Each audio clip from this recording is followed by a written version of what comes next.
Be the quality that sets apart a big winner from the rest of the pack. But some of you are going to be bigger winners than others. The initiative is here. The intelligence is here. It gets down to a bunch of qualities that, interestingly enough, are self-made. It's not whether you're the best-looking person in the room. It's integrity, it's honesty, it's generosity, it's being willing to do more than your share. It's a whole bunch of qualities that really come out of Ben Franklin or the Boy Scout code or whatever it may be. All those qualities that are self-selected. You can't change the way you are wired much, but you can change a lot of what you do with that wiring. We look for three things when we hire people. We look for intelligence, we look for initiative or energy, and we look for integrity. And if they don't have the latter, the first two will kill you. Because if you're going to get somebody without integrity, you want them lazy and dumb. It's that third quality, but everything about that quality is your choice. It's the habits that you generate now on those qualities, or those negative qualities. I mean, the person who always, claims credit for things they didn't do, that always cuts corners, that you can't count on. I mean, in the end, those are habit patterns. And I see that all the time. I see people with habit patterns that are self-destructive when they're 50 or 60, and they really can't change them. They're imprisoned by that. Someone once said the chains of habit are too light to be felt until they're too heavy to be broken. There are a couple questions I always get asked.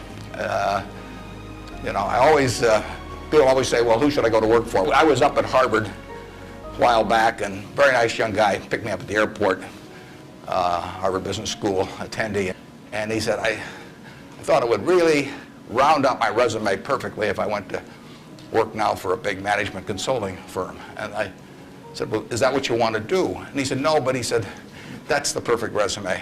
And he said, look, I went to undergrad here, and then I worked for X and Y and Z. And I said, well, when are you going to start doing what you like? And he said, well, I'll get to that someday. And I said, well, your plan sounds to me a lot like saving up sex for your old age. The real thing to do is to get going in for some institution or individual that you admire. I mean, it's crazy to take in between jobs just because they look good on your resume or because you get a little higher starting pay.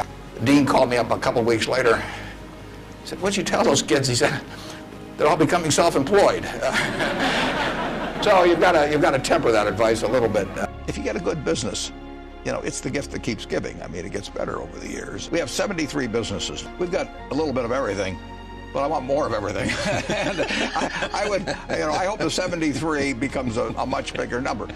But the real goal at Berkshire is just keep building more and more earning power from operating businesses with terrific managers doing. That means I don't have to do a damn thing. I just sit there in the office and play my ukulele or whatever. Now, I like buying stocks too, and it's a game I know to some degree. There can be all kinds of companies that have wonderful futures, but I don't know which ones they are. I have an old-fashioned belief that I should expect to make money in things that I understand. And when I say understand, I don't mean understand what the product does or anything like that. I mean understand what the economics of the business are likely to look like 10 years from now. The internet isn't going to change the way people chew gum. It isn't going to change which gum they chew. Those brands will be there 10 years from now. And I'm not going to be way off if I try to look forward on something like that. That evaluating that company is within what I call my circle of competence. I understand what they do, I understand the economics of it, I understand the competitive aspects of the business. You can't run 100 billion or 200 billion the way you can run 100 million. So it's an anchor to performance. When I was running a few $100,000, the whole world was my universe. Any idea, thousands and thousands of companies, any single one of them that was a good idea would have an impact on our net worth. Now that universe has just kept shrinking, because if we do something brilliant with $100 million and in relation to 160 billion, it doesn't move the needle.